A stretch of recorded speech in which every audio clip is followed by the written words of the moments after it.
नमस्कार दोस्तों, कैसे हैं आप लोग। आई होप आप लोग अच्छे होंगे और आपकी तैयारी भी बेहतरीन चल रही होगी। तो बीपीएससी टीआरई 4 के लिए एनसीईआरटी पर आधारित हमारी इंडियन पॉलिटी की क्लास में आज की प्रमुख टॉपिक है नीति आयोग।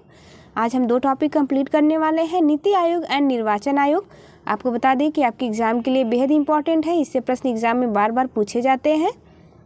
यदि आप बीपीएससी के साथ ही साथ अन्य किसी भी एग्ज़ाम की तैयारी कर रहे हैं तो ये one of the most important video होने वाली है आपके एग्ज़ाम के लिए। स्टार्ट करते हैं आज की क्लास को। योजना आयोग की स्थापना कब हुई थी? 15 मार्च 1950 को योजना आयोग की स्थापना हुई थी। योजना आयोग के प्रथम अध्यक्ष कौन थे? आंसर होगा पंडित जवाहरलाल नेहरू। यदि आप जूनियर टीजीटी पीजीटी किसी की भी तैयारी कर रहे हैं तो इससे प्रश्न आपके एग्जाम में पूछे जाएंगे। योजना आयोग की स्थापना संघीय मंत्रिपरिषद द्वारा एक विशेष प्रस्ताव पारित करके की गई थी। इम्पॉर्टेंट पॉइंट है, बॉक्स में दिए गए पॉइंट को आप बेहद ही ध्यान से देखेंगे। नीति आयोग कौन सा निकाय है? तो बार बार प्रश्न पूछा जाता है। नीति आयोग यह गैर संवैधानिक निकाय है। योजना आयोग के स्थान पर नीति आयोग का गठन कब किया गया है? 1 जनवरी 2015 को नीति आयोग का गठन किया गया योजना आयोग के स्थान पर। नीति आयोग का अध्यक्ष कौन होता है? नीति आयोग के अध्यक्ष प्रधानमंत्री होते हैं। नीति आयोग की संरचना हम देखेंगे, यानी कि स्ट्रक्चर ऑफ नीति आयोग। नीति आयोग में एक अध्यक्ष होते हैं जो कि भारत के प्रधानमंत्री होते हैं। गवर्निंग काउंसिल में सभी राज्यों के मुख्यमंत्री और संघ राज्य क्षेत्रों के उपराज्यपाल, जिन केंद्र शासित प्रदेशों में विधानसभा है वहाँ के मुख्यमंत्री शामिल होते हैं। विशेष आमंत्रित सदस्य में विभिन्न क्षेत्रों के विशेषज्ञ प्रधानमंत्री द्वारा नामित होते हैं। उपाध्यक्ष प्रधानमंत्री द्वारा नियुक्त किए जाते हैं। सदस्य जो होते हैं वो पूर्णकालिक होते हैं। अंशकालिक सदस्य भी इसमें शामिल होते हैं। अग्रणी विश्वविद्यालय, शोध संस्थानों और अन्य सुसंगत संस्थाओं से अधिकतम 2 पदेन सदस्य लिए जाते हैं। अंशकालिक सदस्य श्रेणी के आधार पर होते हैं। पदेन सदस्य केंद्रीय मंत्रिपरिषद से अधिकतम 4 सदस्य प्रधानमंत्री द्वारा नामित किए जाते हैं। मुख्य कार्यकारी अधिकारी भारत सरकार के सचिव स्तर का अधिकारी निश्चित कार्यकाल हेतु प्रधानमंत्री द्वारा नियुक्त किया जाता है। सचिवालय आवश्यकता के अनुसार स्थापना होती है। विशिष्ट मुद्दों और ऐसे आकस्मिक मामले जिनका संबंध एक से अधिक राज्य या केंद्र क्षेत्र से हो, उसे देखने के लिए क्षेत्रीय परिषदें गठित की जाती हैं। ये परिषदें विशिष्ट कार्यकाल के लिए बनाई जाएंगी, ऐसा प्रावधान किया गया है। अगला पॉइंट हम देखेंगे, इम्पॉर्टेंट है। राष्ट्रीय विकास परिषद, जिसे कि नेशनल डेवलपमेंट काउंसिल कहा जाता है, इसकी स्थापना कब हुई? याद रखेंगे, अगस्त 1954 में की गई थी राष्ट्रीय विकास परिषद की स्थापना। राष्ट्रीय विकास परिषद का अध्यक्ष कौन होता है? भारत का प्रधानमंत्री। नीति आयोग के उपाध्यक्ष को भारत सरकार के वरीयता क्रम में कौन सा दर्जा दिया जाता है?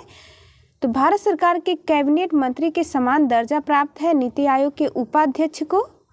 राष्ट्रीय भारत परिवर्तन संस्था, जिसका पूरा नाम है national institution for transforming India, full form भी एग्जाम में पूछा जाता है। यदि पूछ लिया जाए नीति आयोग का फुल फॉर्म क्या है तो याद रखेंगे national institution for transforming India. इसके बारे में हम डिटेल में देखेंगे। इसका निर्माण 1 जनवरी 2015 को हुआ था योजना आयोग के स्थान पर। पूर्ववर्ती नाम है इसका योजना आयोग। अधिकार क्षेत्र यह भारत सरकार के अंतर्गत आता है। नीति आयोग का मुख्यालय नई दिल्ली में बनाया गया है। अध्यक्ष इसके प्रधानमंत्री होते हैं। उपाध्यक्ष बनाए गए थे डॉक्टर राजीव कुमार। वेबसाइट यदि पूछा जाए तो नीति.gov.in होता है। नीति आयोग तथा राज्य सरकारों के मध्य समन्वयकर्ता का कार्य कौन करता है? राष्ट्रीय विकास परिषद समन्वय का कार्य करता है। योजना आयोग ने संघ का स्थान ले लिया है और हमारा देश अनेक अर्थों में एकल प्रणाली की तरह कार्य कर रहा है। यह कथन किसके द्वारा कहा गया है? के संथानम के द्वारा यह कहा गया कथन है। वरीयता क्रम हम देखेंगे भारत के वरिष्ठ पदों की, इसे याद रखेंगे आप इसी क्रम के अनुसार। सर्वोच्च पद होता है नंबर 1 पर राष्ट्रपति, नंबर 2 है उपराष्ट्रपति, नंबर 3 याद रखेंगे प्रधानमंत्री का पद होता है, नंबर 4 पर अपने अपने राज्यों में राज्यपाल का पद होता है। 5वें वरीयता क्रम पर होते हैं पूर्व राष्ट्रपति। 5 का पर रखा गया है उप प्रधानमंत्री को। 6ठे वरीयता क्रम पर भारत के मुख्य न्यायाधीश एवं लोकसभा अध्यक्ष होते हैं। 7वें वरीयता क्रम में संघ के कैबिनेट मंत्री एवं अपने अपने राज्यों में राज्यों के मुख्यमंत्री, उपाध्यक्ष, नीति आयोग, पूर्व प्रधानमंत्री, राज्यसभा एवं लोकसभा के विपक्ष नेता। 7 का वरीयता क्रम पर भारत रत्न से सम्मानित व्यक्ति को रखा गया है। 8वें वरीयता पर अपने अपने राज्यों के बाहर राज्यों के राज्यपाल रखे गए हैं। 9वें वरीयता क्रम पर उच्चतम न्यायालय के न्यायाधीश हैं। 9 क पर है अध्यक्ष, संघ लोक सेवा आयोग, मुख्य चुनाव आयुक्त तथा भारत के नियंत्रक एवं महालेखा परीक्षक को रखा गया है। और 10वें वरीयता क्रम पर राज्यसभा के उपसभापति को रखा गया है। ये क्रम आपको ऐसे ही याद रखना है। नीति आयोग का उद्देश्य आर्थिक नियोजन और नीति निर्माण से राष्ट्रीय सुरक्षा को सुनिश्चित बनाना है। अगली टॉपिक हम स्टार्ट करते हैं, निर्वाचन आयोग। यदि आप इसे अच्छे से देख लेते हैं तो इससे एक भी प्रश्न बाहर नहीं पूछा जाएगा आपके एग्जाम में। एनसीईआरटी को लाइन बाय लाइन यहाँ पर पढ़ाया जा रहा है। यदि आप चैनल पर नए हो तो चैनल को जरूर सब्सक्राइब करें ताकि आने वाले सभी वीडियो का आपको नोटिफिकेशन मिलता रहे। और पिछले जितने भी सब्जेक्ट पढ़ा दिए गए हैं उन सब का प्लेलिस्ट बना दिया गया है, चाहे मॉडर्न हिस्ट्री हो, बायोलॉजी हो या फिर ईवीएस, पॉलिटी, सबकी प्लेलिस्ट बना दी गई है। तो आप चाहे तो बारी बारी से सभी क्लास को देख सकते हैं, जो कि आपके एग्ज़ाम के लिए किसी ब्रह्मास्त्र से कम नहीं है। या प्रीवियस ईयर देखे होंगे तो इसी से आपको प्रश्न देखने के लिए मिलेंगे और आगे आने वाले एग्ज़ाम में भी इसी बुक से ही प्रश्न पूछे जाएंगे। तो इसे आप बहुत ही अच्छे से तैयार कर लीजिए। स्टार्ट करते हैं आज की सेकेंड टॉपिक हमारी, निर्वाचन आयोग यानी कि इलेक्शन कमीशन। राजनीतिक दल को राष्ट्रीय या क्षेत्रीय दल की मान्यता देने का अधिकार किसे प्राप्त है? तो यह चुनाव आयोग को प्राप्त होता है। राजनीतिक दल को राष्ट्रीय या क्षेत्रीय दल की मान्यता देने का अधिकार इम्पॉर्टेंट है, चुनाव आयोग। भारत के मुख्य निर्वाचन आयुक्त की पदावधि क्या है? तो 6 वर्ष या 65 वर्ष की आयु जो भी पहले हो। अगला पॉइंट है, भारत के मुख्य चुनाव आयुक्त को किसके द्वारा नियुक्त किया जाता है? राष्ट्रपति के द्वारा नियुक्त किया जाता है। निर्वाचन से संबंधित महत्वपूर्ण आर्टिकल यहाँ पर देखेंगे हम, जो कि एग्जाम में बार बार इससे प्रश्न बनते हैं, उन्हीं को यहाँ पर शामिल किया गया है। आर्टिकल 324 में दिया गया है, चुनाव कार्य के अधीक्षण, निदेशन तथा नियंत्रण की शक्ति चुनाव आयोग में निहित है। आर्टिकल 325 देखेंगे, चुनाव प्रक्रिया में शामिल होने के लिए कोई व्यक्ति धर्म, नस्ल, जाति अथवा लिंग के आधार पर अयोग्य नहीं होगा अथवा इन्हीं आधारों पर शामिल होने का दावा नहीं कर सकता है। यह आर्टिकल 325 में वर्णित है। आर्टिकल 326, लोकसभा अथवा विधानसभाओं के चुनाव वयस्क मताधिकार के आधार पर संपन्न होंगे। अगला है 327, विधानमंडलों के चुनाव के संबंध में उपबंध करने की संसद की शक्ति आर्टिकल 327 में दी गई है। आर्टिकल 328, राज्य विधायिका का संबंधित राज्य के अंदर चुनाव के संबंध में प्रावधान बनाने की शक्ति का प्रावधान किया गया है आर्टिकल 328 के तहत। आर्टिकल 329 में चुनाव संबंधी विषयों में न्यायालयों के हस्तक्षेप पर रोक का उल्लेख किया गया है। आर्टिकल 329 का में प्रधानमंत्री तथा लोकसभा अध्यक्ष के चुनाव के संबंध में विशेष प्रावधान जो कि वर्तमान में निरस्त कर दिए गए हैं। भारत के मुख्य चुनाव आयुक्त किसके द्वारा नियुक्त किया जाता है? राष्ट्रपति के द्वारा मुख्य चुनाव आयुक्त की नियुक्ति की जाती है। इस पॉइंट को आप ध्यान देंगे।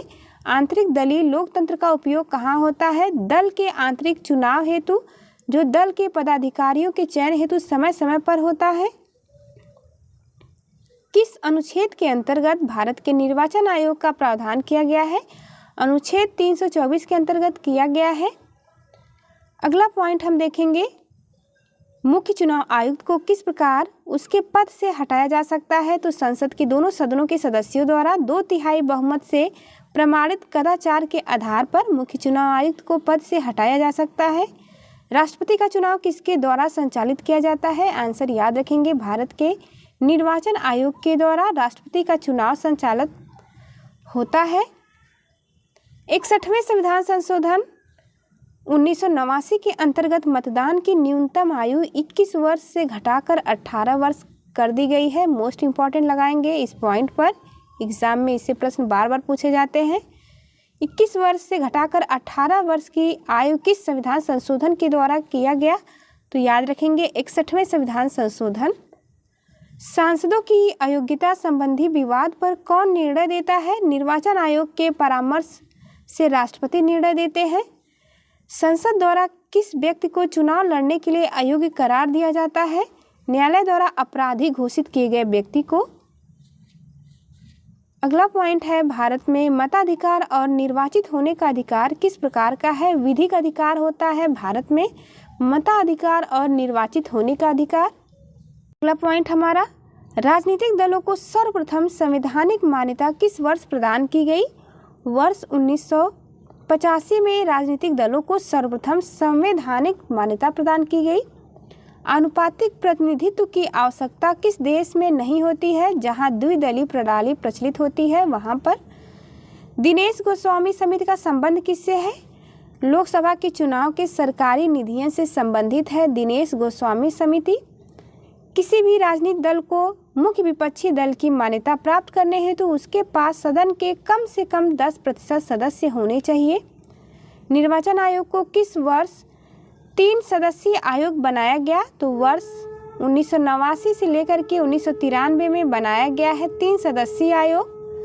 दल बदल निरोधक अधिनियम कब पारित किया गया? इम्पोर्टेंट है, 15 फरवरी 1985 को दल बदल निरोधक अधिनियम पारित किया गया। निर्वाचन प्रक्रिया, जिसे इलेक्शन प्रोसेस कहा जाता है, इसका आरंभ राष्ट्रपति द्वारा जारी की गई अधिसूचना से होता है। यह अधिसूचना जनप्रतिनिधित्व अधिनियम 1951 की धारा 14 के अंतर्गत जारी की जाती है। लास्ट पॉइंट हम देखेंगे इस टॉपिक का, संसद तथा राज्य विधानमंडलों के चुनाव का संचालन निर्वाचन आयोग द्वारा किया जाता है। अगली टॉपिक हमारी होगी प्रमुख आयोग। तो चलिए मिलते हैं आपसे अगली वीडियो में। जाते जाते चैनल को लाइक शेयर सब्सक्राइब करना ना भूलें।